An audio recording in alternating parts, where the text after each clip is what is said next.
Forcément, vous avez suivi l'actualité de ce qui se passe en Ukraine.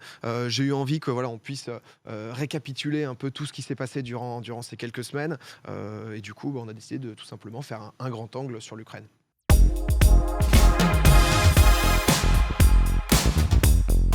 Alors ce soir, les amis, on a décidé justement de vous parler de la guerre en Ukraine.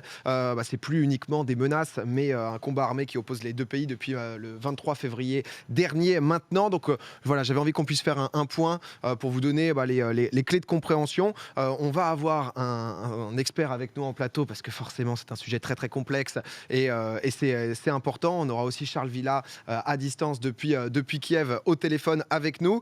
Comme justement c'est un sujet très très complexe, je ne vais pas pouvoir reprendre chaque élément, mais voilà, un peu le principal pour vous faire comprendre de comment est-ce qu'on en est arrivé là entre l'Ukraine et la Russie. Il y a quelques cartes du coup que je vais vous passer et on va commencer forcément historiquement, alors même revenir un petit peu avant ça puisque Kiev c'est considéré comme le berceau de l'Ukraine et de la Russie. Les deux peuples ils ont toujours été très très liés jusqu'à la révolution de 1917. En 1922 donc du coup l'Ukraine après une courte période d'indépendance elle devient comme vous le voyez donc officiellement une république socialiste soviétique. Ça dure jusqu'en 1991 en décembre plus précisément, la date de la chute de l'URSS. Moment de la chute de l'URSS forcément, donc il y a une restructuration des pays. Il y a un référendum qui est fait en Ukraine sur la question de l'indépendance de l'Ukraine le 1er décembre 1991. Le oui l'emporte largement, 92%, mais il va falloir toujours garder en tête que justement on est face à un pays fragmenté entre plusieurs cultures. Sur cette carte, donc on voit les différents résultats justement région par région. Les régions les plus occidentales, donc à l'ouest, à gauche, sont forcément quasiment proches du 100%, mais du côté de la Crimée, donc en bas à 54%, ou même du Donbass, eh bien, c'est quand même beaucoup moins de volonté justement d'indépendance et ça représente un peu plus d'1 million de personnes. Lié à ça, on a donc aussi la carte où on voit la langue native des habitants en Ukraine. Donc on va voir justement sur cette nouvelle carte qui divise en fait les différentes régions de l'Ukraine en fonction des langues natives de la population. Si vous êtes en bleu ciel, c'est quasiment 100% ukrainophone. Et c'est vrai que c'est encore une fois assez flagrant entre l'Est et l'Ouest. Donc à l'Ouest, on a du coup côté Pologne, Roumanie, 100% ou presque des Ukrainiens qui ont comme langue native maternelle, donc du coup l'ukrainien. Côté Est, dans le Donbass, c'est l'inverse, 70% de russophones dans le territoire du Donbass. En Crimée, donc c'est quasiment plus de 80% de russophones. Il faut préciser aussi que qui dit russophone ne dit pas forcément pro-russe, c'est juste la langue qu'ils ont héritée à la naissance. Pour bien comprendre tout ce qui se passe en Ukraine notamment, il faut revenir donc du coup en 2004. 2004, donc Viktor Yanukovych, donc qui est pro-russe, il est élu président, sauf que le résultat de l'élection est extrêmement contesté. Le peuple, il demande donc du coup l'annulation du scrutin. Il est décrié après plusieurs jours de manifestations. Nouvelle élection qui est organisée et comme vous le voyez, c'est la victoire de Yushchenko, donc du coup leader de la révolution orange, considéré comme un pro-Occident, qui est donc du coup le nouveau président de l'Ukraine. Forcément pro-Occident. Donc du coup, l'Ukraine tisse de plus en plus de liens avec l'OTAN et l'Union européenne. Et d'ailleurs, 10 ans plus tard, il y a 69% des Ukrainiens qui sont favorables à une adhésion à l'OTAN. Mais ça, c'est expliqué par une raison. On le voit justement, c'est le ministre des Affaires étrangères ukrainien et le secrétaire général de l'OTAN, je crois, en 2021. Ça, on est obligé de passer par ce qui s'est passé en 2014. En 2014, la Russie, elle a décidé donc d'envahir et d'annexer donc du coup la Crimée sans demander l'accord évidemment donc à l'Ukraine et à la communauté internationale qui a fortement décrié l'initiative. Et la Russie a donc beaucoup soutenu derrière les séparatistes dans le Donbass et à l'est du pays. De l'activité russe du coup en Crimée, il résulte des tensions dans les autres régions russophones du Donbass dont je vous parlais, donc du coup à l'est, juste à côté de la Russie, qui souhaitent aussi questionner leur appartenance à l'État ukrainien. Et en 2015, donc juste après ça, il y a les accords de Minsk qui sont signés, qui visent donc du coup, on les voit juste ici, différents présidents, donc à un cessez-le-feu dans les territoires du Donbass, malgré la signature des accords. Depuis, ils n'ont jamais été vraiment respectés. Les combats n'ont jamais cessé. C'est un conflit qui est un peu silencieux pour nous les Européens depuis, parce qu'on sait que c'est là, et on avait pu voir même des vidéos, typiquement un grand JD qui était allé assez récemment.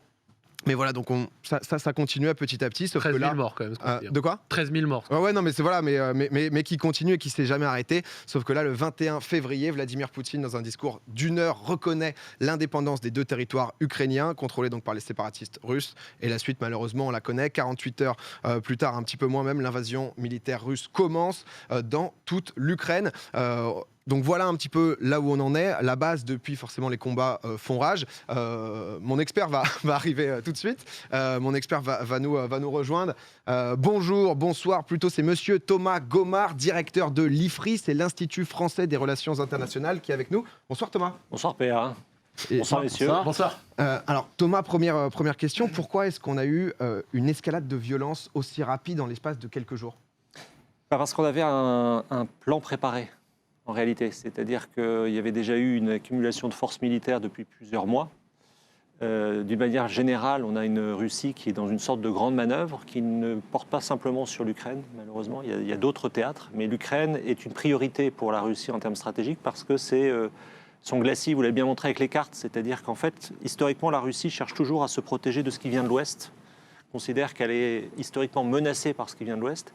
Et donc, l'Ukraine, comme la Biélorussie au nord, fait partie de ce glacis protecteur aux yeux des Russes. Évidemment, pour les Ukrainiens, ce n'est pas vécu comme ça, puisque eux, ils souhaitent que leur indépendance soit reconnue, que leur souveraineté soit reconnue, et celle-ci est ouvertement contestée par la Russie de Vladimir Poutine.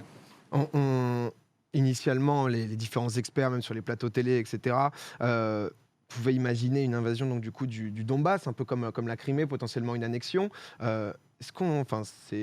On a été surpris de Vladimir Poutine justement d'aller justement dans toute l'Ukraine. On voit les bombardements qui sont absolument partout. Est-ce qu'on ne pensait pas capable de faire ça ? Vous savez, pour quelqu'un comme moi qui aime fondamentalement beaucoup la Russie et l'Ukraine, ce qui est en train de se passer est un cauchemar. C'est-à-dire qu'on a une attaque grandeur nature. Hein, la Russie envahit sur 6 axes l'Ukraine.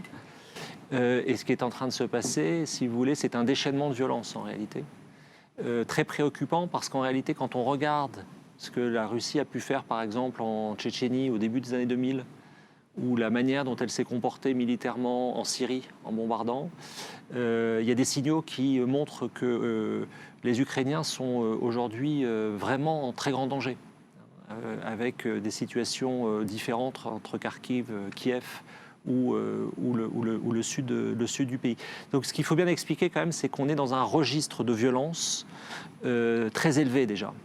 Et que donc c'est ultra préoccupant, si vous voulez, parce que, vous l'avez bien rappelé dans votre présentation, ce sont 2 pays qui ont une histoire commune, très étroite, avec beaucoup de familles où vous avez un père ukrainien, une mère russe ou inversement, et qui donc aujourd'hui sont déchirés en réalité par ce conflit, et déchirés parce que la Russie, tout simplement, ne reconnaît pas la possibilité pour l'Ukraine d'exister en tant que telle. Et par rapport justement à l'intérêt de la Russie pour l'Ukraine, il y a un enjeu territorial de défense aussi, comme vous le disiez, peut-être vis-à-vis de l'OTAN. Mais c'est vrai, qu'est-ce que veut la Russie dans l'Ukraine et que veut Poutine aussi dans tout ça, quoi ? Alors, on pourra en parler très longuement parce qu'en fait, si vous voulez, ce qui se passe avec Vladimir Poutine, c'est qu'il a théorisé ça depuis plusieurs années. Par exemple, cet été, il a écrit un texte sur l'unité historique entre les Russes et les Ukrainiens, qui est un texte que vous pouvez trouver, hein, qui a été traduit en français, en anglais, et dans lequel il explique l'origine de la Russie, c'est Kiev. Okay. Voilà, c'est la ville de Kiev. Bon, ça correspond à tout un récit sur l'histoire russe. Et là, ce qu'il est en train de faire, c'est qu'il est en train de bombarder sa matrice historique. Donc, si vous voulez, symboliquement, ce qui se passe, c'est une sorte de suicide historique, en réalité, conduit par Vladimir Poutine.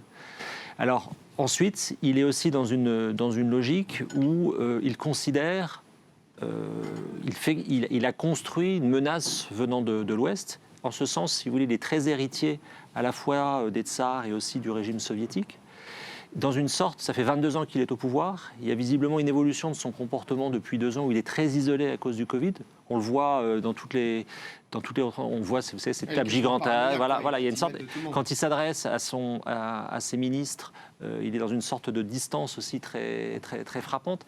Donc on a probablement, si vous voulez, une évolution aussi de son système de pensée qui le conduit aujourd'hui à passer, comme je le disais déjà, un degré de violence incroyable par rapport à ce que vous avez rappelé, c'est-à-dire l'annexion de la Crimée sans coup férir, en fait. est quelque chose qui est resté effectivement pendant 8 ans relativement silencieux, à part les experts ou les gens qui allaient en Ukraine ou qui allaient en Russie. C'est pas quelque chose dont on parlait beaucoup. Alors là, on est obligé d'en parler parce que ça concerne d'abord les Ukrainiens en premier lieu, qui sont aujourd'hui sous les bombes, et des gens qui n'ont rien demandé, des civils, etc. Et puis, ça concerne aussi les Européens, parce qu'il y a déjà plus de 500 000 Ukrainiens qui ont quitté le territoire, qui cherchent refuge en Pologne.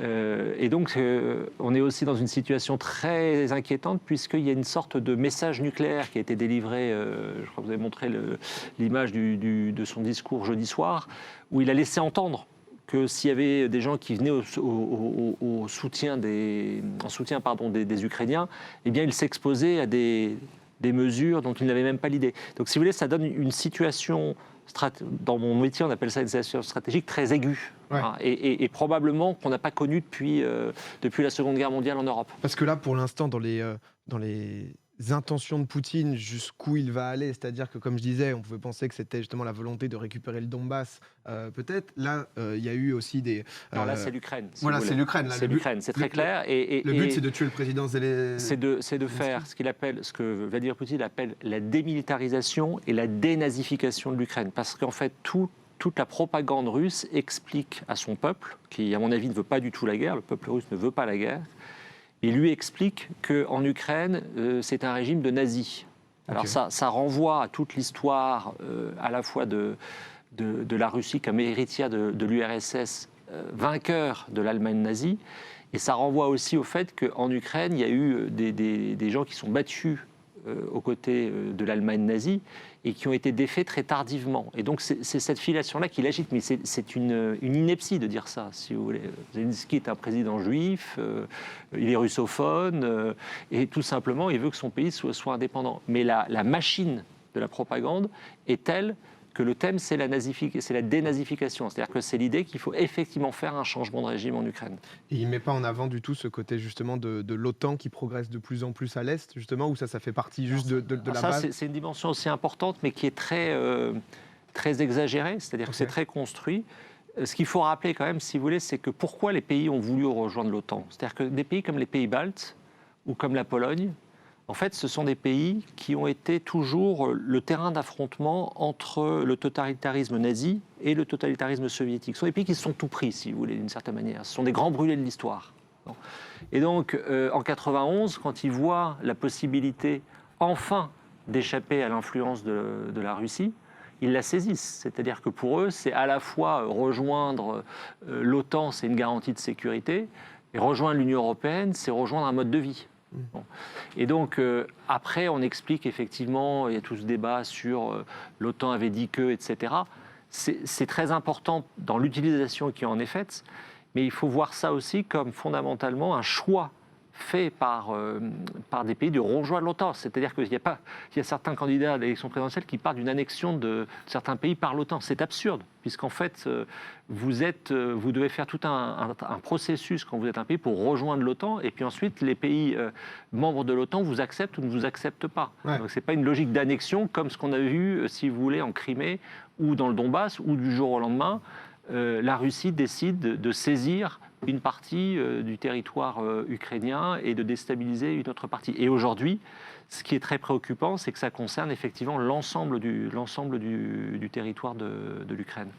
Et on vous garde avec nous, Thomas. Merci beaucoup déjà pour ces précisions. Encore une fois, forcément, il y a beaucoup de sujets et c'est une situation extrêmement complexe qui fait qu'on ne pourra pas aborder tous les points, mais l'idée c'est de comprendre au maximum. Mais justement, pour essayer de comprendre l'enfer que vivent les Ukrainiens sur place, on a avec nous Charles Villa, reporter pour Brut, qui est sur place à Kiev, si je ne dis pas de bêtises. Est-ce que tu nous entends, Charles ? Ouais, moi je t'entends très bien, vous m'entendez ou pas ? Parfaitement. Okay. Merci d'être avec nous, Charles. Où est-ce que tu te trouves déjà, toi, actuellement là ? Alors moi, je suis dans un appart dans le centre de Kiev. Je suis désolé parce que je vais devoir écouter un petit peu en même temps. Il y a la sirène d'alarme qui vient de retentir. Donc si j'entends quelque chose, il faut que j'aille m'abriter. Vous n'avez pas de chance, ça vient à l'instant de ressortir. J'attendais depuis 15 minutes. Mais c'est ce que je disais en régie, c'est que là, en fait... Voilà, dès qu'il y a les sonneries d'alarme, il faut ouvrir les fenêtres pour écouter ce qui se passe. Parce que là, je suis dans l'appartement, mais à tout moment, on doit sortir de l'immeuble pour aller dans des bunkers sécurisés ou dans le métro pour s'abriter s'il y a le moindre bombardement. D'accord. Donc parfois, je vais pas regarder la caméra, je vais juste écouter ce qui se passe dehors. Ne t'en fais pas, Charles. Voilà. Écoute-nous qu'à demi-oreille. Et tout va bien, faut, tout à l'heure. Ta vie avant tout, T'as toutes les raisons du monde. Il n'y a absolument aucun problème. On voit énormément de vidéos sur les Vous réseaux avez pas de sociaux. chance. Je voulais savoir un peu, toi qui es au contact des gens, c'est quoi l'état d'esprit des Ukrainiens sur place? On voit beaucoup de combativité. Ouais, alors, il y a beaucoup de... En fait, c'est différent pour tout le monde. Tu as une partie de la population qui a tout de suite fui Kiev et qui continue à fuir tous les jours la ville au fur et à mesure qu'en fait, tu vois, la pression augmente parce que effectivement, les troupes russes se rapprochent de plus en plus. Donc, tu as des gens qui font des choix de partir chaque jour. Et sinon, tu as quand même une grosse partie de la population qui est aussi restée pour se battre. Nous, on a rencontré beaucoup de civils de Kiev qui ont pris les armes, qui ont été armés par l'armée ukrainienne. Ils ont pu aller récupérer des AK-47, des AK-74, enfin surtout des fusils d'assaut. Et ensuite, ils sont mis dans des patrouilles ou à des checkpoints pour surveiller un endroit, assurer la sécurité des habitants à un endroit. Et c'est vrai qu'il y a énormément de gens qui se sont enrôlés de manière naturelle alors qu'ils n'ont aucune expérience de combat, aucune formation militaire.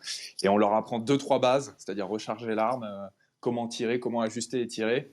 Donc forcément, s'il y a des combats, ça sera sûrement un peu laborieux, mais voilà, c'est une décision qu'a pris le gouvernement de donner la possibilité à tout le monde d'être armé s'il le souhaitait. Il faut savoir aussi que tous les hommes du pays n'ont normalement pas le droit de partir, de quitter les frontières du pays. Okay. Ils doivent rester pour combattre. Donc de 18 à 60 ans, ils ont été mobilisés. Et là, pour le moment, c'est surtout des femmes et des enfants à la frontière qui arrivent à traverser. Moi, j'avais une question aussi, Charles. Et voilà, pour en revenir à ta question. Ouais, juste pour en revenir à ta question. Attends. Pour revenir à ta question, on a pu suivre. Donc on a suivi des civils qui se sont armés. On est aussi allé voir des civils qui se mobilisent pour l'effort de guerre. Donc l'effort de guerre, c'est tout ce qui ne va pas être militarisé. Tu vas avoir des femmes, c'est surtout des femmes, mais il y a aussi des hommes évidemment. Mais il y a beaucoup de femmes qui préparent à manger dans des cuisines de restaurants qui ont été mobilisées pour envoyer cette nourriture sur le front. Tu as des femmes qui sont en train de coudre des vêtements, etc. Donc voilà, toute la population qui souhaite participer à l'effort de guerre peut le faire. Et on en a rencontré beaucoup. Ouais, Charles, je voulais aussi savoir, parce que tu découvres ce théâtre qui est Kiev, comment est-ce que tu fais pour t'orienter? Est-ce que tu as des gens qui sont là pour t'aider, pour te dire où aller, qui rencontrer, ou est-ce que tu es un petit peu tout seul? Alors ça, c'est un des gros problèmes qu'on a actuellement sur le terrain en tant que reporter. En fait, donc, quand on travaille dans une zone de conflit ou n'importe quel pays dans lequel on ne parle pas la langue, on n'a pas beaucoup de contacts ou pas de contact du tout, on travaille avec ce qu'on appelle des fixeurs. Les fixeurs, ça va être des journalistes locaux, des traducteurs locaux. Donc là, en l'occurrence, c'est des journalistes ukrainiens. Et en temps de guerre, en général, il y a une telle demande de la part des journalistes étrangers qu'il y a aussi des civils qui peuvent faire office de traducteurs. En vrai, là, actuellement, dès que tu parles anglais, tu peux potentiellement aider des journalistes étrangers.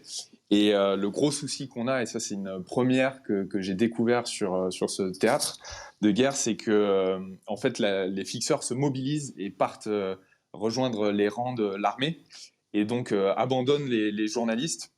Donc ça se comprend totalement parce qu'ils ont leur famille ici, donc ils veulent les défendre aussi. Mais du coup, on se retrouve dans une situation où en fait, les gens avec qui on est censé travailler, qui sont censés nous aider, doivent participer à la guerre.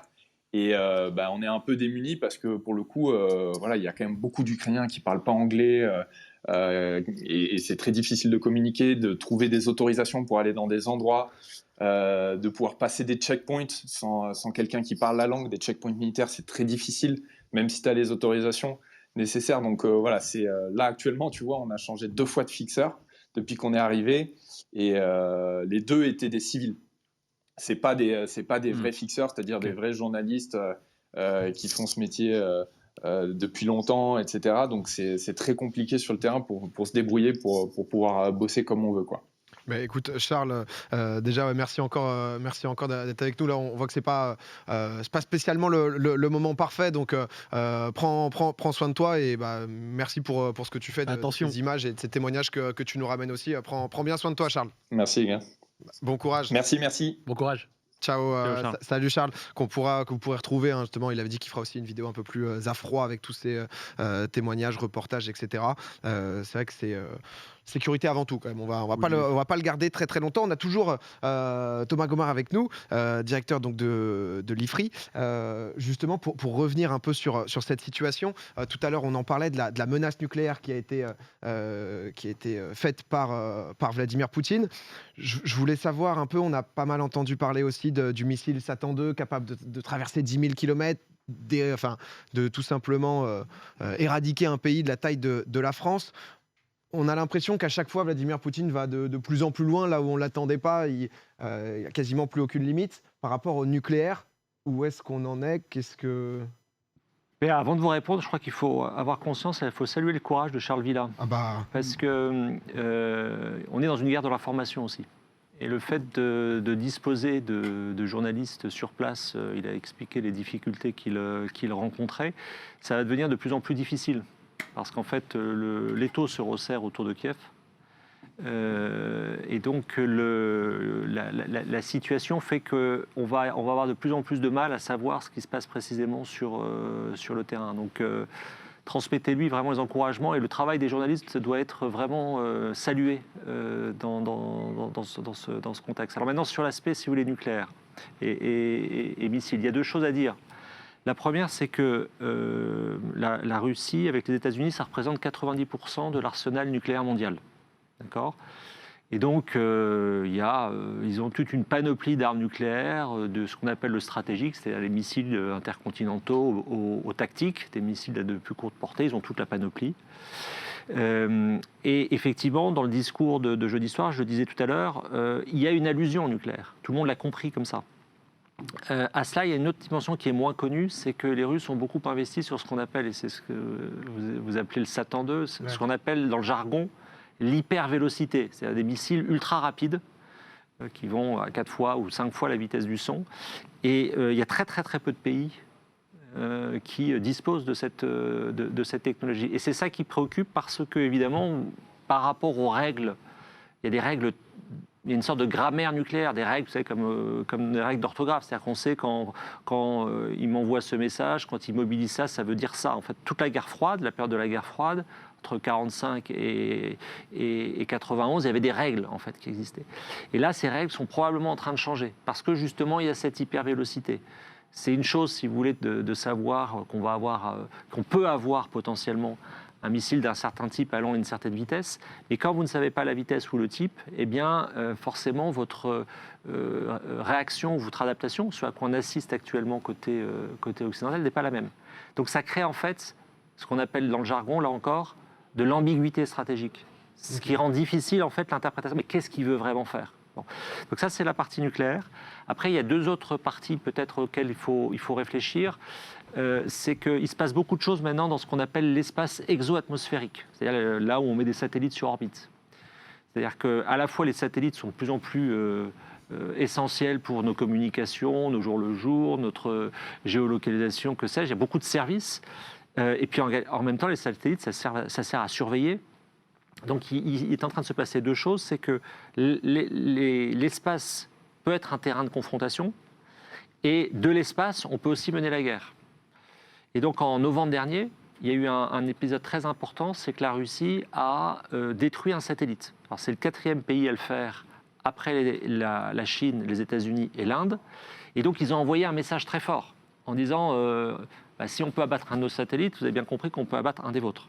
Donc dans les choses, si vous voulez, auxquelles on doit aussi réfléchir, il y a cet aspect, qu'est-ce qui peut se passer dans l'espace exo-atmosphérique, indépendamment ou en lien avec le nucléaire. Puis un troisième domaine, qui est tout ce qui se passe sous la mer. Et notamment, l'Internet, vous savez, en réalité, c'est très tangible, l'Internet. Vous avez besoin de câbles, vous avez besoin de points de contact, vous avez besoin de data centers, vous avez besoin de terminaux. Mais les câbles, en fait, il y en a à peu près 400. Et c'est facile à sectionner. Et donc, ça, c'est aussi quelque chose qui est un enjeu. Et puis, évidemment, ça c'est plus connu, mais tout ce qui est cyber. Et en fait, le cyber, à la fois en termes purement de cybersécurité, c'est-à-dire comment je pénètre tes réseaux, ou aussi le cyber en termes de manipulation de l'information.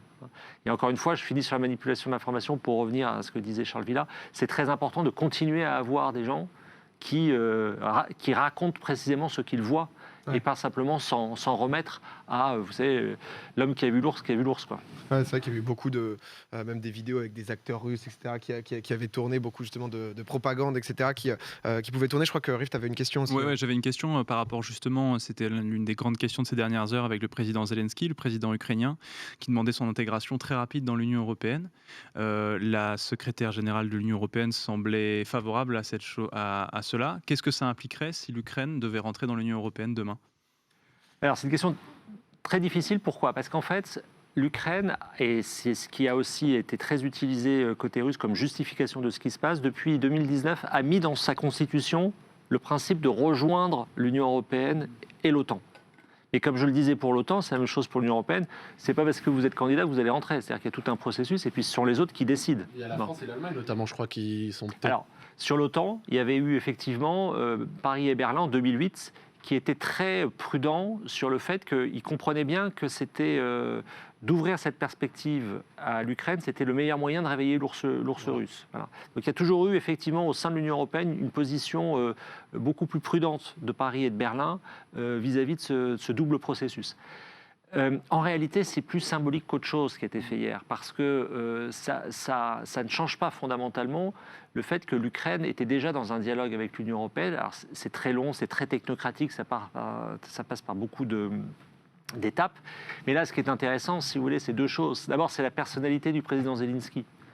Il faut bien voir que c'est un comique au départ. Hein. C'est quelqu'un qui faisait des talk shows comme ça. Il y a une série d'ailleurs que vous pouvez télécharger, voir sur Arte en ce moment, où il joue un prof d'histoire qui du jour au lendemain devient président ukrainien, comme une sorte d'annonciation de ce qui allait lui arriver. Donc c'est quelqu'un qui tombe un peu de nulle part, que les Russes ne prennent absolument pas au sérieux, qu'ils méprisent ouvertement, c'est le cas de Vladimir Poutine, et qui est en train de se révéler, si vous voulez. C'est-à-dire que là où on a le président Poutine qui est terré dans son bunker, on a Zelensky qui est sur la ligne de front, qui communique vraiment de manière extrêmement à droite sur je suis sur la ligne de front, je suis avec mon gouvernement, il est en treillis, il est chef de guerre.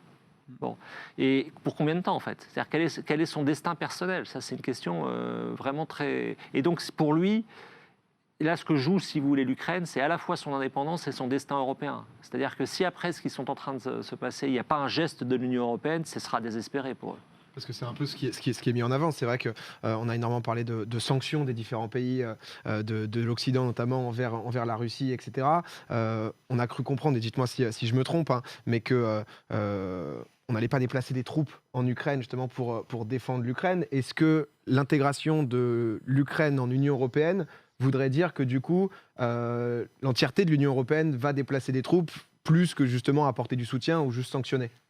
Alors ça aussi, c'est une question très, très importante. Quand vous êtes membre de l'OTAN, vous bénéficiez de ce qu'on appelle l'article 5. C'est-à-dire que quand il y a un membre de l'OTAN qui est attaqué, tous les autres doivent lui porter secours. Donc ça, c'est connu, on en parle beaucoup, l'article 5, vous avez probablement... Dans le cas de l'Union européenne, c'est moins connu, mais c'est l'article 42.7.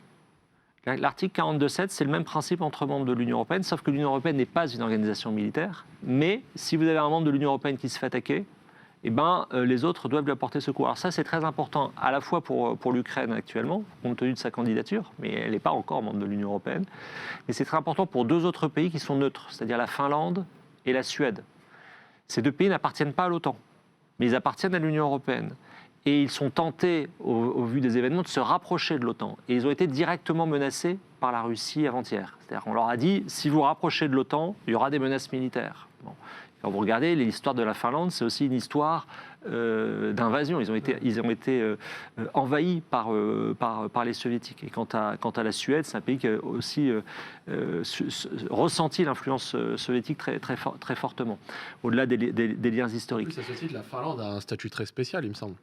Oui, elle est neutre, si vous voulez. Mais cette neutralité fait qu'elle est neutre en étant membre de l'Union européenne. Ça veut dire que si elle était attaquée, les autres membres de l'Union européenne doivent lui apporter assistance au titre des traités. Voilà. Donc, vous voyez, c'est surtout ces mécanismes aussi au sein à la fois de l'Union européenne et de l'OTAN qui sont, je dirais, réinterrogés avec cette invasion de l'Ukraine par la Russie.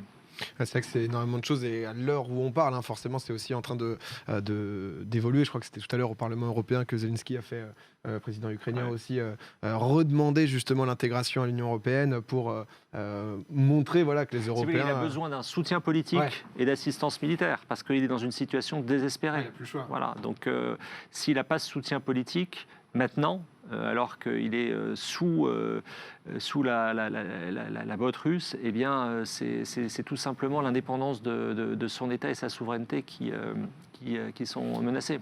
Peut-être pour terminer, c'est très difficile ce qu'on voit, la situation de guerre, etc. On a vu des délégations ukrainiennes commencer à discuter avec la Biélorussie, avec la Russie aussi. Est-ce qu'on peut imaginer une fin pacifiste à tout ça, ou alors, vu comment c'est engagé, désormais, c'est juste est-ce que l'Ukraine va pouvoir résister Si vous voulez, il faut bien le comprendre qu'on est dans une situation de guerre. Donc il ne faut pas sombrer dans un pessimisme ultime, parce qu'en fait, il y aura toujours le jour d'après. Il y aura un moment où la Russie restera la Russie, sera notre voisin, l'Ukraine restera la voisine de la Russie. Et donc il y aura une sortie de guerre à un moment ou à un autre. Cette phase-là, aujourd'hui, je ne la vois pas, très franchement. C'est-à-dire qu'on est dans la phase d'affrontement. Et donc les négociations auxquelles vous faites allusion, elles se sont tenues pendant 6 heures entre une délégation russe, et plutôt de 2e, voire de 3e niveau, et une délégation ukrainienne. C'est tout simplement aussi combien de temps les Ukrainiens peuvent-ils tenir avant de capituler. Bon, et plus, en fait, ils résistent, parce que ça, c'était pas attendu par Poutine. Plus il résiste, voilà, et il pensait que ça allait être très clair. Il pensait surtout que Zelensky allait fuir. C'est pas du tout ce qui s'est passé. Bon.